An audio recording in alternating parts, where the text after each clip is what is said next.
Flow Unleashed. You know when you see a ridiculous athletic feat online and wonder whether it is real? Like someone climbing up the side of a skyscraper without ropes, or someone jumping between two cranes 100 meters off the ground. Well, today we get to speak to a legend in this realm and unpack how he achieves the seemingly impossible.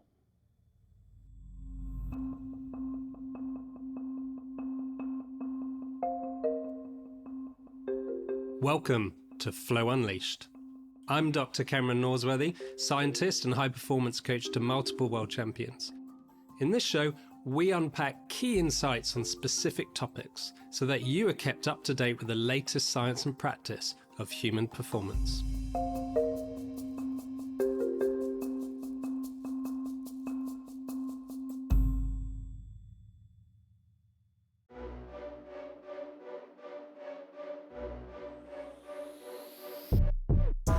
Our guest today is Toby Segar, a British parkour professional who was also a finalist in 3 series of Ninja Warrior UK.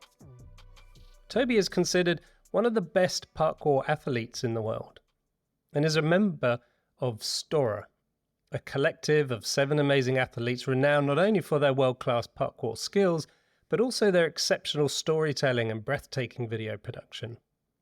Some of their reels and movies have yielded no less than 700 million views. In 2019, Stora made their feature film debut in Netflix 6 Underground.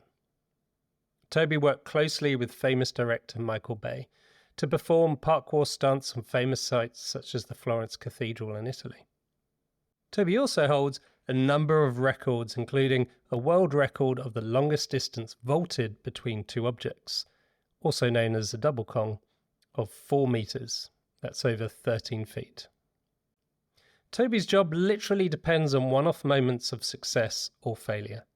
The margin for error in some of his stunts are minute. An inch here, an inch there can be the difference between life and death, fame or injury.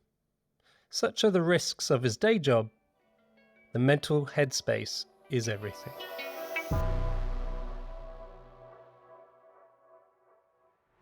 Flow Unleashed. This chat I had with Toby has been remastered from several years ago, so I apologise for any distortion in audio quality.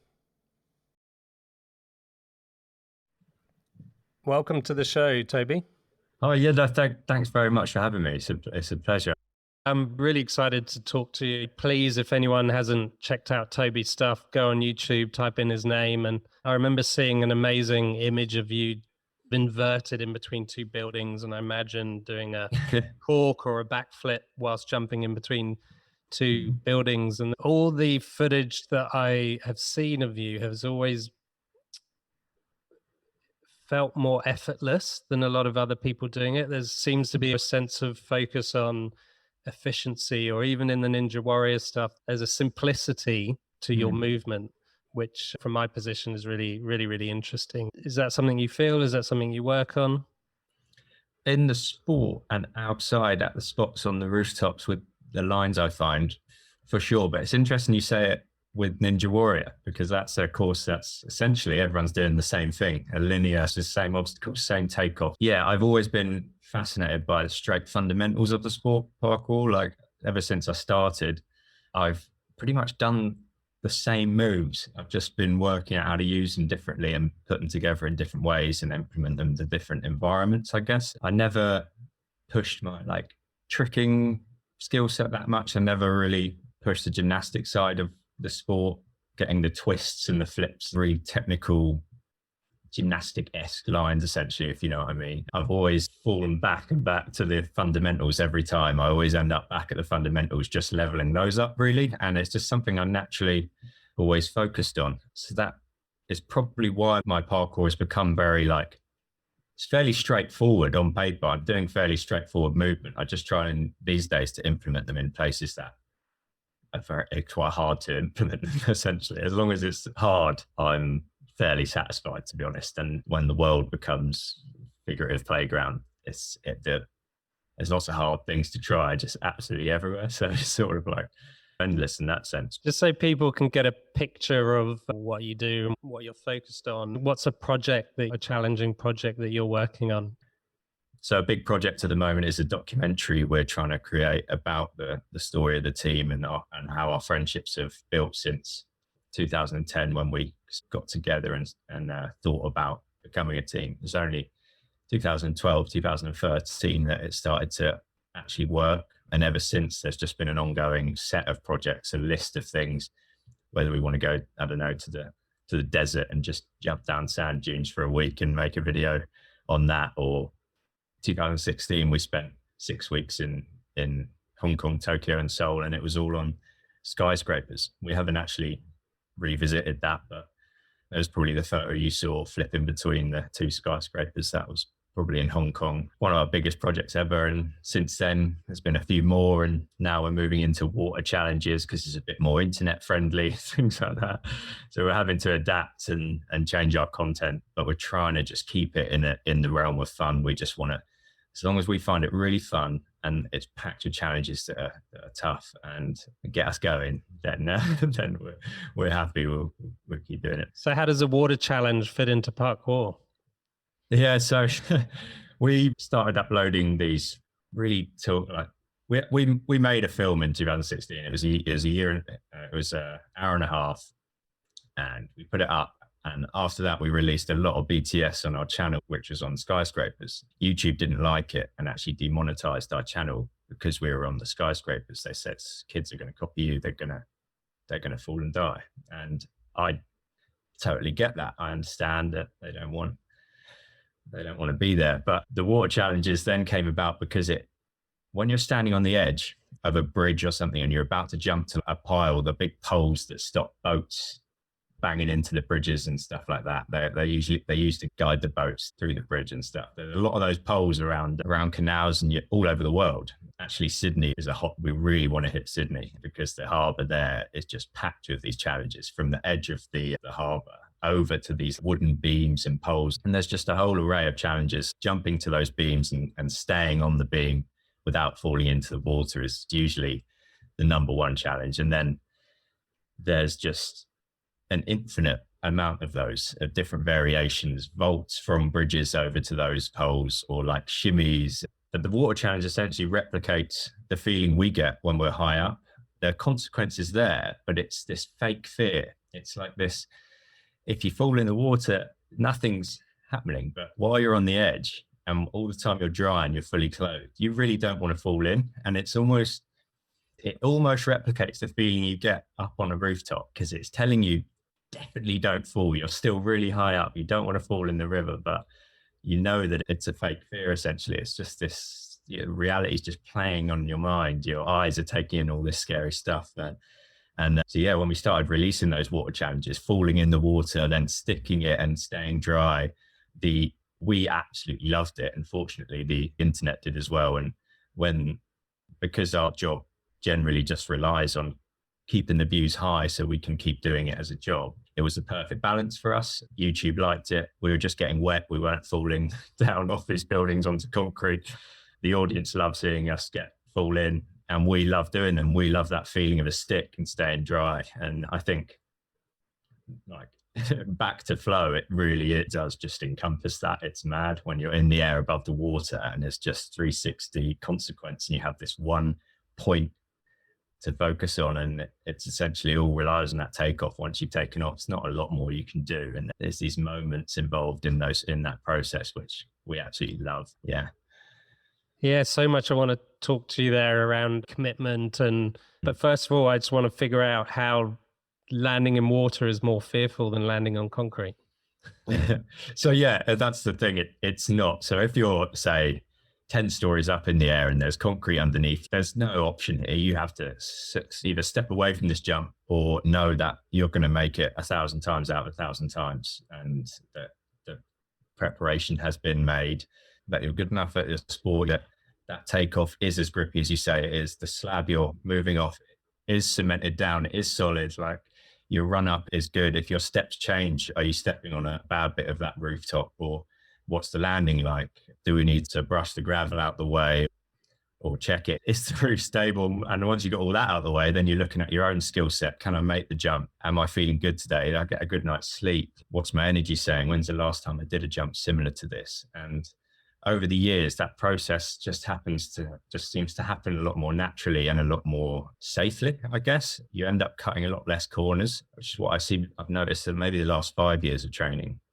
We've been doing it like 15 years. I don't know if I mentioned that. So that's the sort of scale since I was like 11. And more recently, it feels a lot more natural. And when something starts to feel wrong these days, it's a lot more serious. It's like, okay, I don't know how to actually get around this one. And then you start to feel the bad feelings. You start to feel that different side of the nerves. It's no longer an excitement. It's like, this is a bit of an alarm bell here.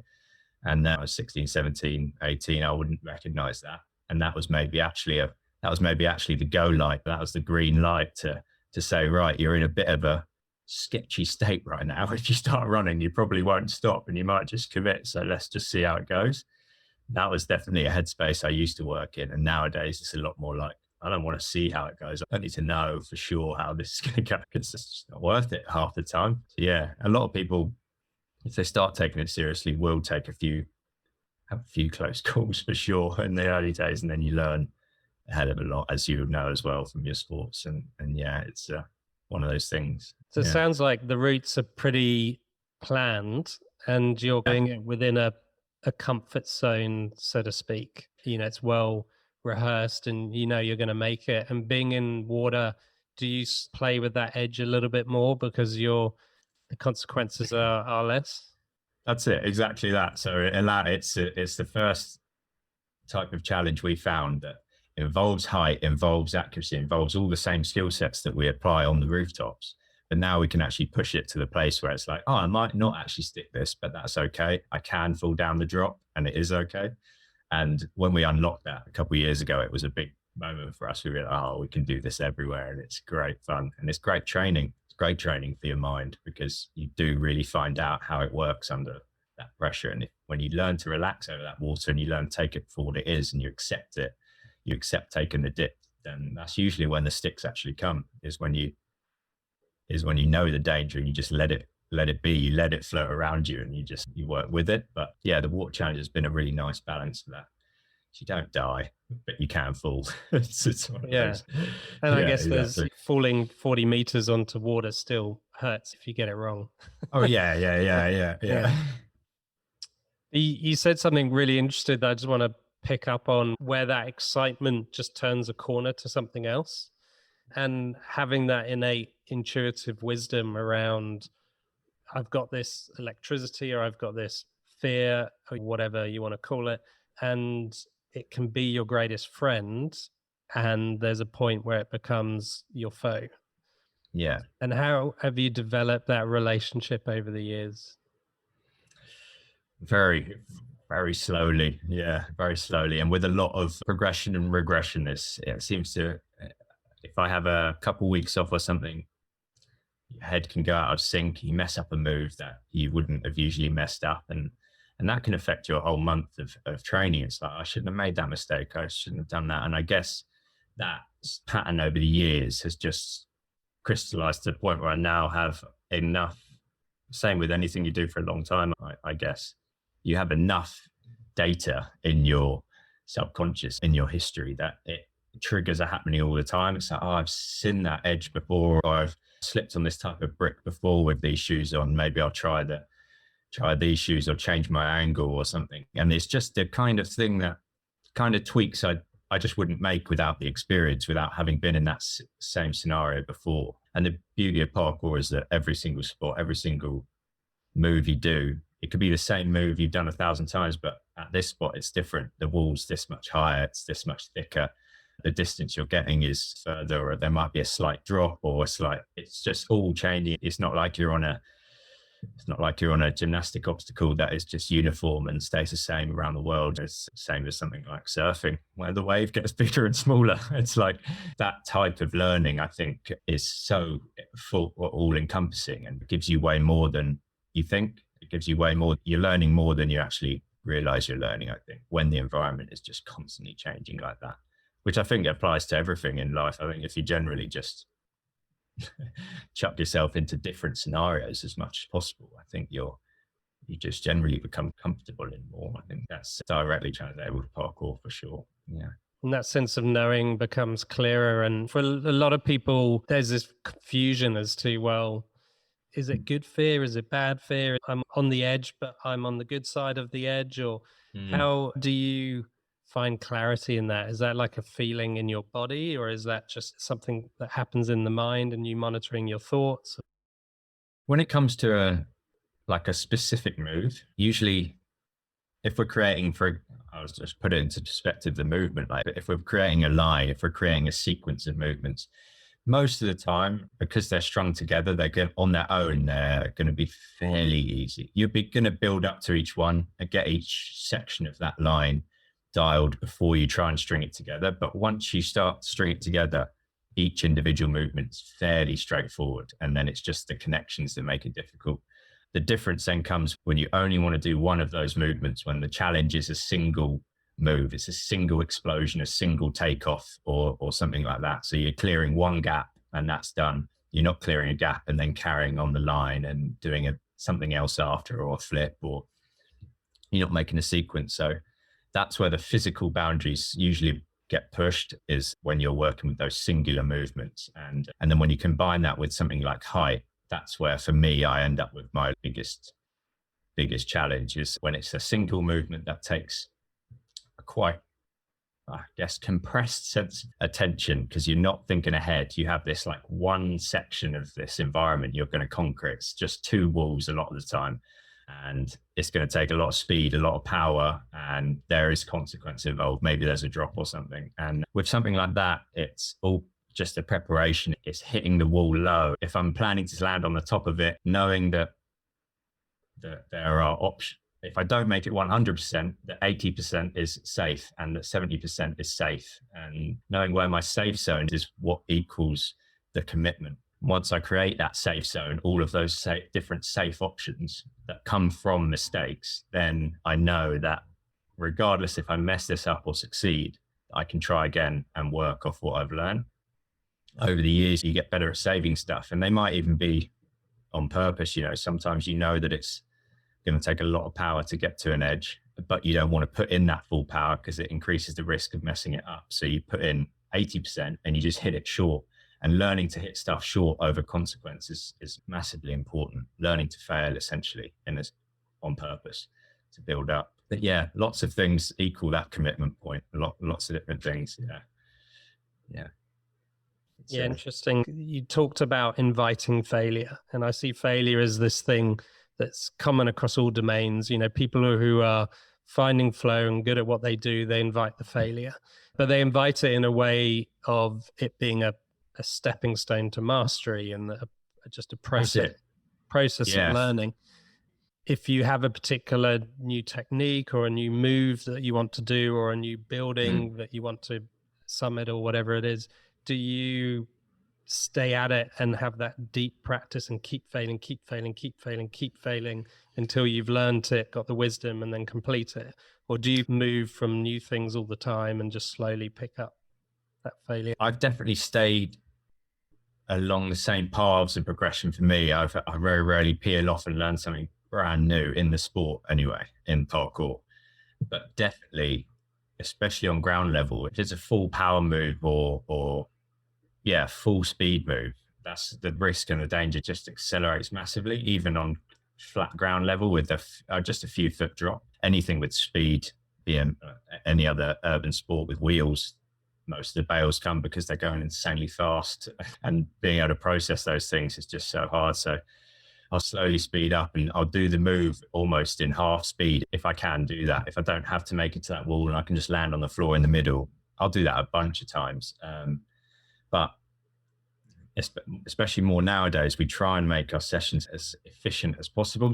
It's tough to get up at 9 a.m. and train all the way around until it's dark. I can't do that in a bouldering gym or a climbing gym or something like that. You can keep going, keep pushing, and obviously your skin disappears and you're not as good at climbing at the end of the day, of course, but the danger isn't there. Like, you're not going to really damage yourself. And with I know you say that because bouldering is mostly feels like my second sport at the moment. I'm absolutely loving it.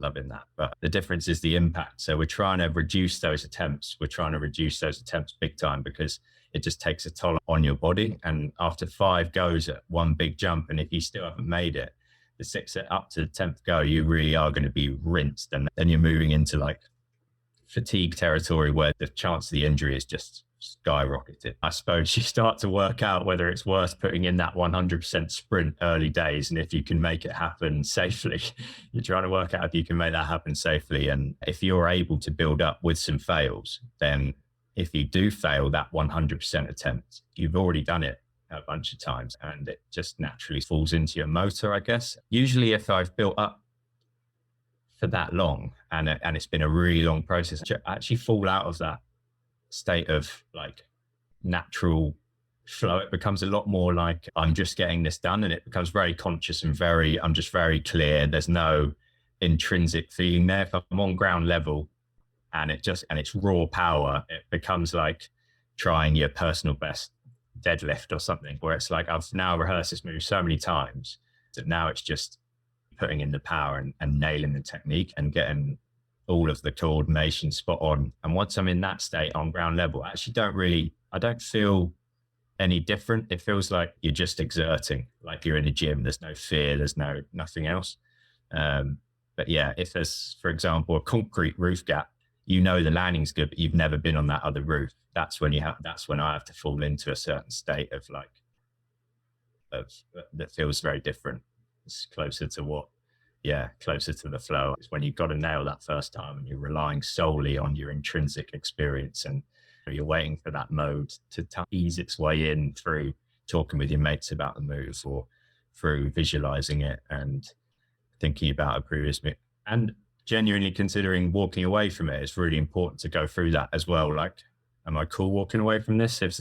Will I look back on this and think, it would have been easy, but you always do when you walk away from something scary. You always go home and think that. So, but it's good to consider that option of walking away. You've got to do it when it comes to the dangerous stuff. And you mentioned visualization and talking with friends. What other things help you get to that place of trust? I have some things that I generally can rely on, which is usually just like generally speed and power usually are a good sort of fallback for me in a sense. A lot of the time, danger's down the middle. You're clearing something, or the bounce off if you don't make a move is going to be really harsh. So what I can usually kind of rely on is the speed and power that I get over the top of all of those dangerous obstacles, and I can clear the space rather than hitting the nasty edges and things like that. And what helps me with that is basically constructing your run up absolutely perfectly to the point where you don't even have to think about what's coming up.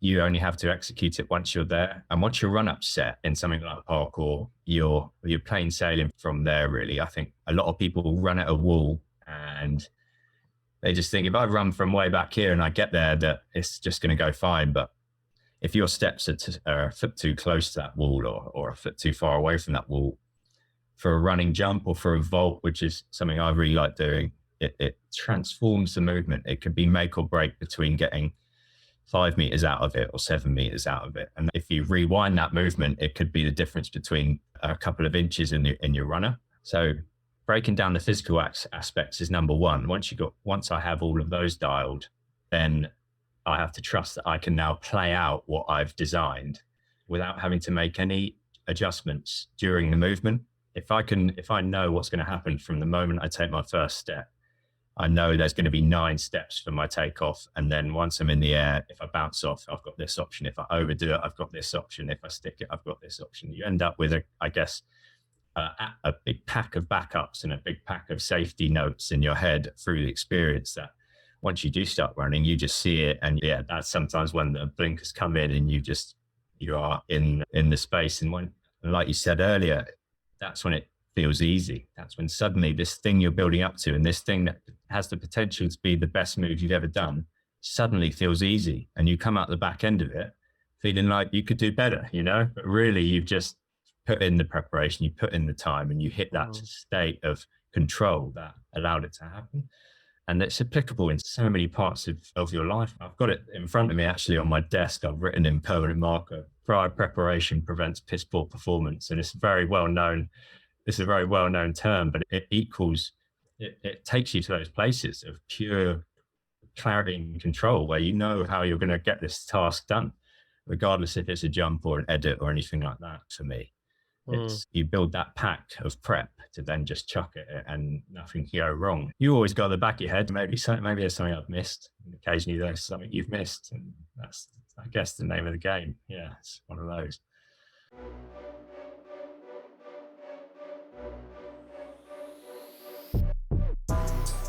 Are you looking to improve your performance, stress less, and flow more?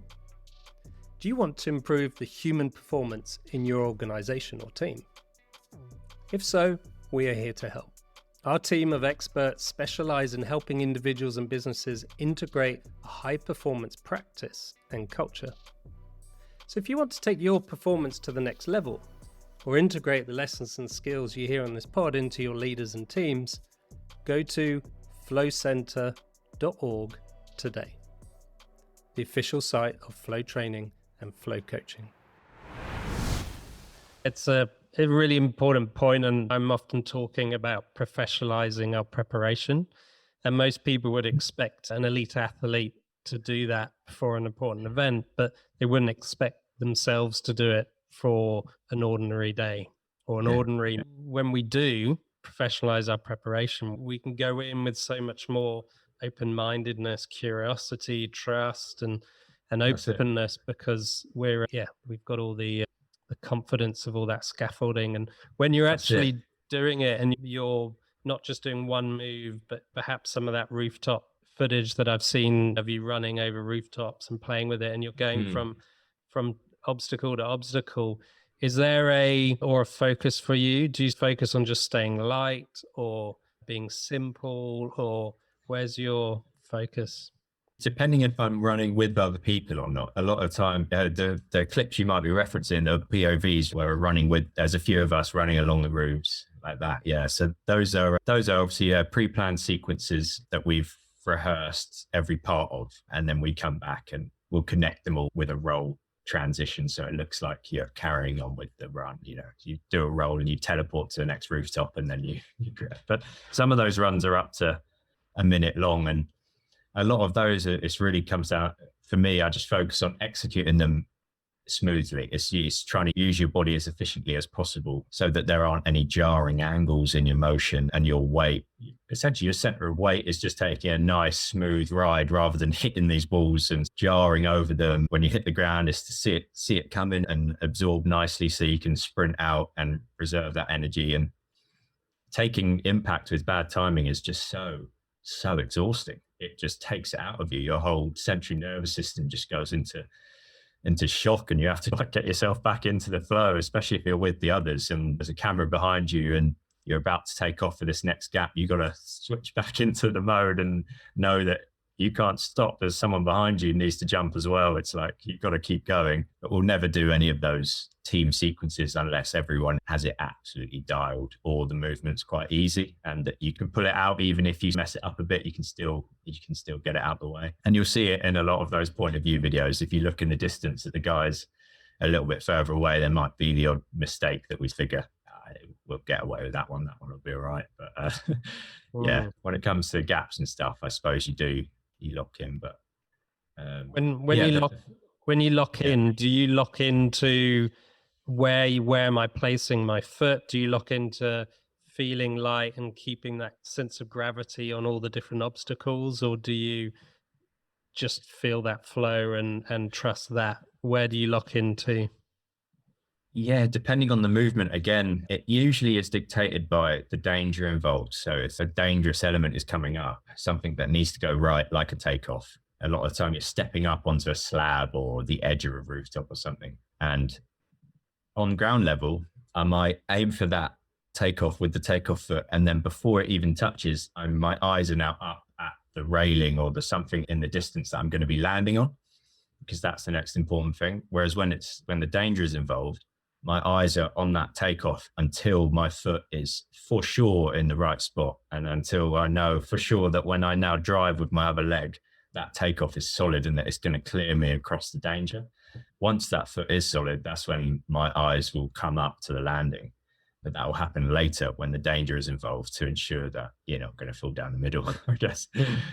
Yeah. And then on ground level, you can be a bit more haphazard with your eyes, put them where you really want them to be for the movement, because the danger's not there. It's less consequential. I mean, if you're sprinting at a takeoff on ground level and you mess it up, it's still going to be really lame. You're going to be grinding along the concrete, but you're not falling down.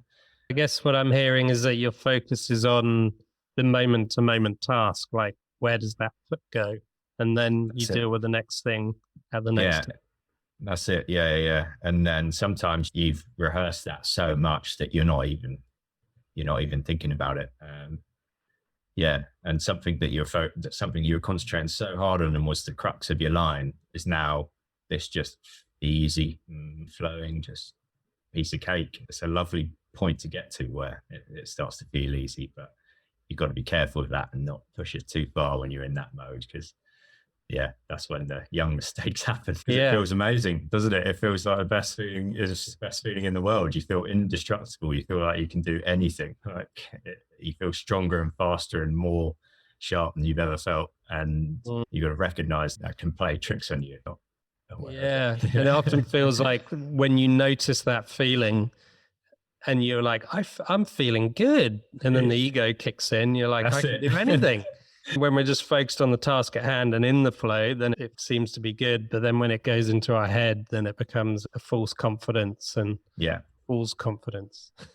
That's it. Exactly. Yeah. So is there any kind of mental ritual that you go through? Let's say you planned it out, you've got your processes sorted in that 30 seconds before you go for it. Is there a mental ritual you go through? I think I have it's so dependent on the movement and the scenario that it definitely changes the mental side of it. But I've got a lot of physical tics are signs that I'm in that mode. I'll be shaking my hands or playing my sleeves. Like my sleeves are never quite in the right spot when I'm in that preparation mode. You know what I mean? You pull them up, no, you pull them down, you pull them up, pull them down. You end up with these little tics. I like to kick the floor with my toe to get my foot to the front of my shoe so I can feel where my foot is in my shoe, for example, stuff like that. Over the years, the shoes have just got tighter so that I don't have to do that as much.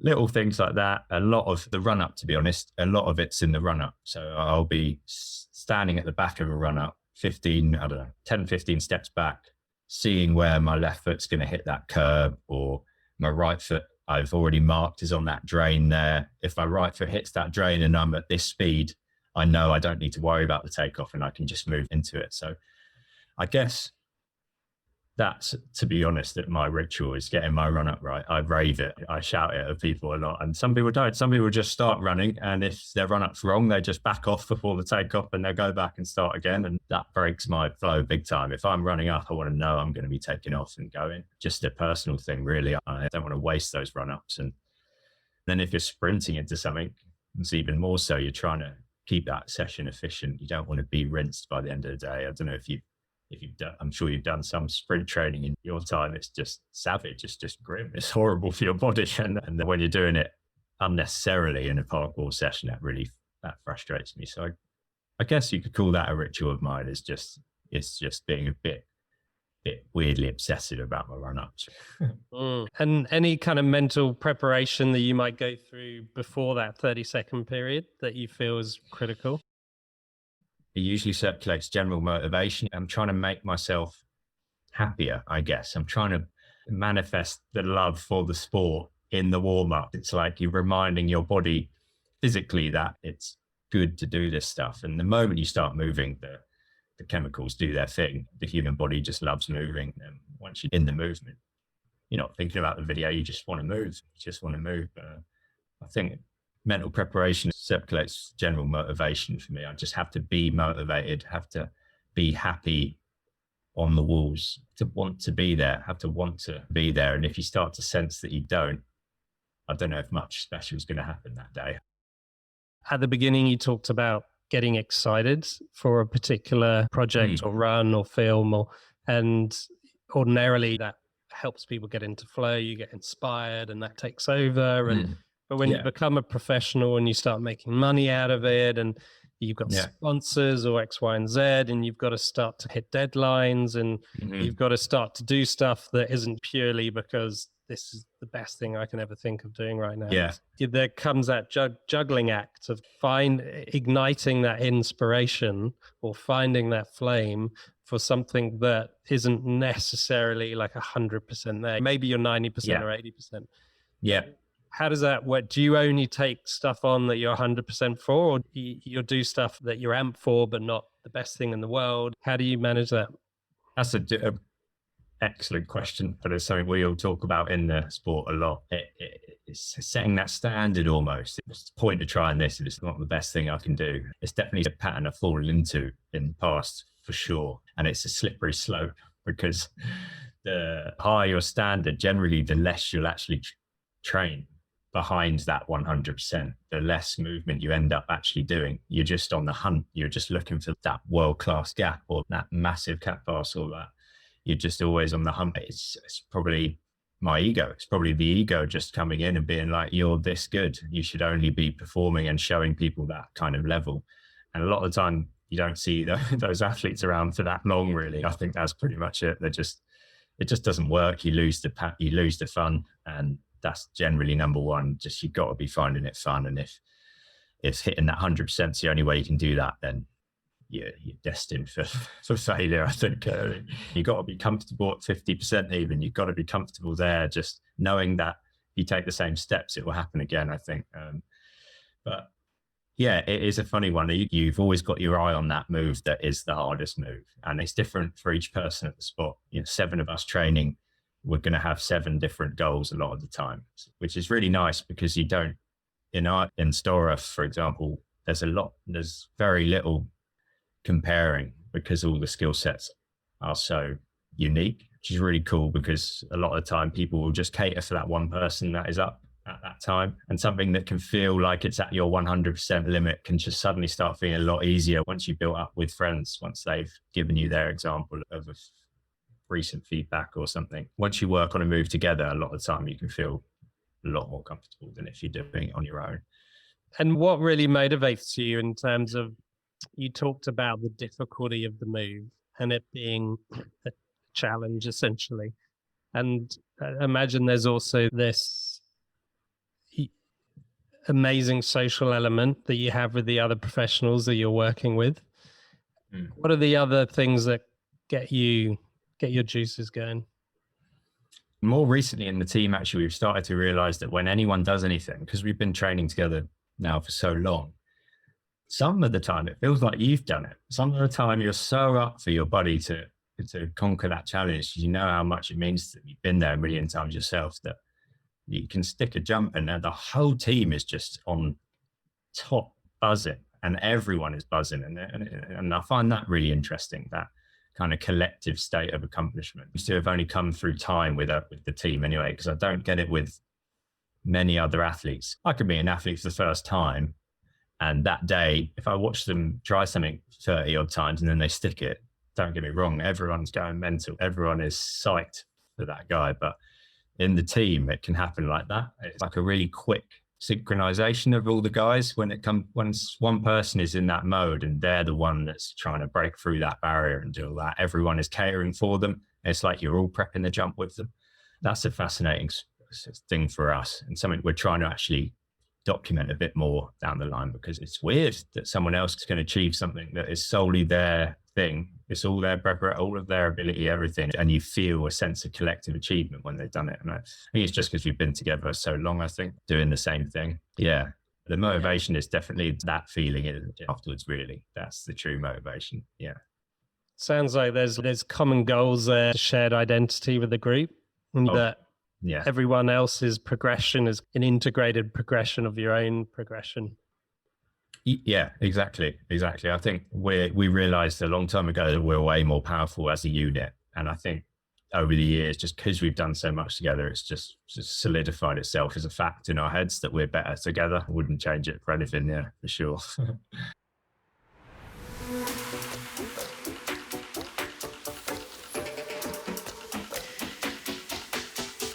Awesome. All right, I'm going to ask you some quick fire questions. Are you ready? Cool. What are your 3 pillars to your success? Good friendships, hard work, and sleep. Get lots of sleep. Yeah. It's amazing how underestimated sleep is. Big time. Big time. And what's your one golden tip for finding flow?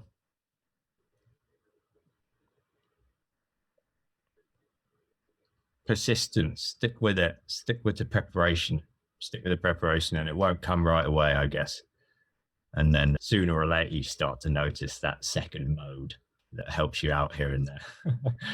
I think it's persistence. Time on the ground in a sport will give you that mode. And then through experience, you start to realize what situations enhance it or what situations trigger it, I guess. Yeah. And where do you take inspiration from outside your sport? And I'm going to caveat that you're not allowed to use rock climbing or gymnastics as Oh, damn. Rock climbing is going to be our number one. Oh, okay. Outside. There's a guy called Ed Stafford. Do you know him? He's a survival guy. He goes out and lives on islands for weeks on end. And he just preaches this headspace that keeps you going, preaches this positive headspace. And he usually circulates it around the gut. He says his gut is his second brain. A lot of the philosophy he promotes around staying happy, staying motivated when everything around you is just dire. That's where I take a lot of inspiration from. And breaking the rules, I got that from the big wall guys, the guys in the middle of El Cap that just seem to just hate their life, but they get to the top and they're the happiest men in the world when they're up there. The men and women that are up there. I find that fascinating and really inspirational. Yeah. Sticking with it. No, it's worth it. And a book or film that has had a huge impact on your life?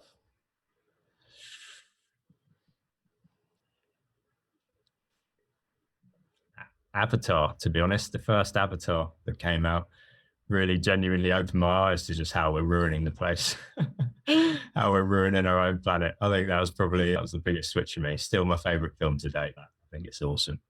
Great stuff. Well, thanks, Toby. Thank you very much for your time. No, thank you, Cameron, for having me. I really appreciate it. Pleasure.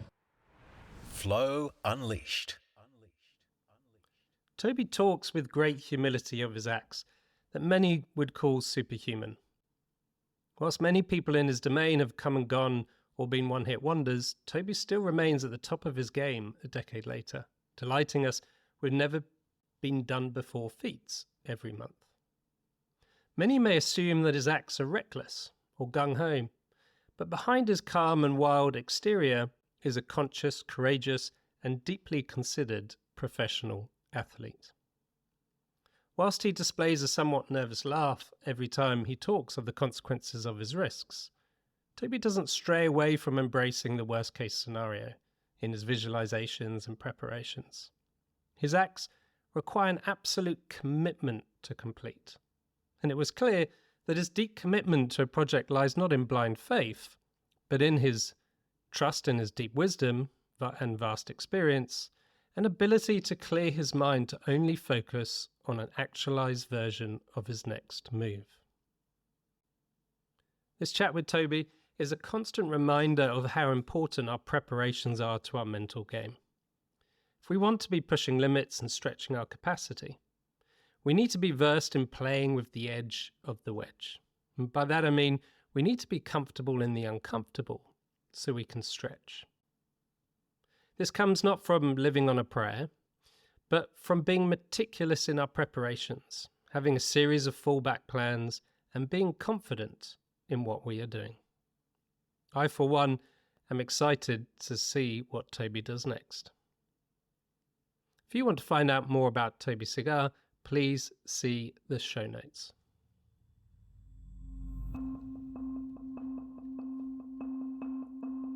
Thank you for listening to Flow Unleashed. If you enjoyed listening, please subscribe to get notified when our next episode drops. The more people that subscribe, the better I can make the show for you. Equally, please leave a review. Your review will go a long way to helping others find this pod. Until the next time, thank you for listening to Flow Unleashed.